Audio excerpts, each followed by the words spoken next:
প্রিয় ভাই, সব মানুষের হায়াত মওতের কোনো স্থিরতা নাই। আপনারা আমাকে ভালোবাসেন,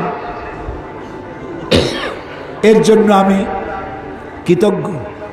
আমি আপনাদের কাছে দোয়া চাই, যেদিন আপনাদের কানে যেদিন খবর আসবে সাইদি নাই, একদিন ইতিহাস থেকে আমিও হারায় যাব। কিয়ামতের দিন আল্লাহ যেন আমাকে মাফ করে দেন। আমি কিচ্ছু চাই না আল্লাহর কাছে। আল্লাহ যদি বলেন কিয়ামতে তোরে মাফ করে দিলাম, এর থেকে বড় পাওনা আমার নাই। হায় আল্লাহ, এদেশে ইসলামের জন্য কারা রক্ত দেয়?